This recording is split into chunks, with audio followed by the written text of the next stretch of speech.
Nanindigan ng ilang senador, hindi raw planado ang nangyaring botohan kahapon para alisin bilang chairperson ng Justice Committee si De Lima. Iginiit nilang nananatiling independent ang Senado.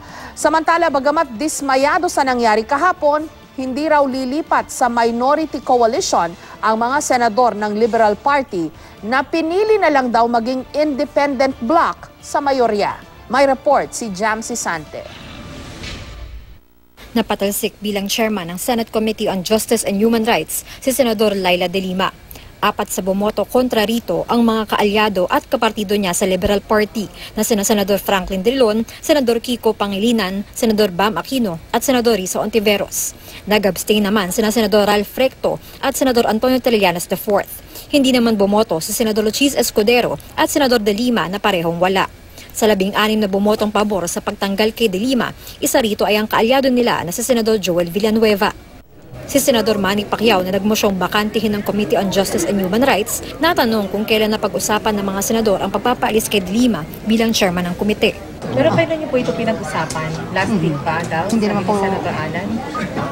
Pinag-usapan namin ng mga senador na anong problema natin dito kasi nadadama yung hindi lang kasi ang Committee on Justice ang inaatake, kumbaga nasisira yung pangalan ng buong House ng Senate sa mata ng taong bayan. Pero mariing itinanggi ng ilang senador na planado ang mga nangyari kahapon. Nanindigan din sila sa kanilang independence. So for the Senate to be independent, hindi pwedeng subservient kami, pero hindi rin kami pwedeng adversarial. Kung hindi, masama para sa bansa kung ang Senado adversarial sa administrasyon. Nalaman ko lang na merong na magmo-move si Senator Pacquiao kasi binulungan ako dito, right here, sa session hall. While Senator Cayetano was delivering his speech, the way she handled and the way she conducted the hearings, particularly yung nung Thursday, yun ang belief ko na kaya ako nagboto ng yes sa motion ni Senator Pacquiao. Pero tingin ni De Lima sa kanyang pagkakatanggal bilang chairman, posibleng nawawala na ang pagiging independent ng Senado.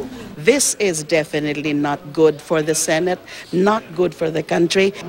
Nanindigan naman sa Senate President Coco Pimentel na walang kinalaman ng Pangulo sa kanilang desisyon. It's better that we have a more objective chairman kasi I'm worried about the committee report.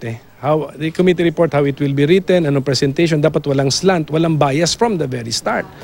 Dismayado naman ang mga kaalyado ni De Lima sa desisyon ng mayorya. Ani Senate President Pro Tempore Franklin Drilon, bagamat hindi sila lilipat sa minority coalition, magiging independent bloc sila sa majority coalition.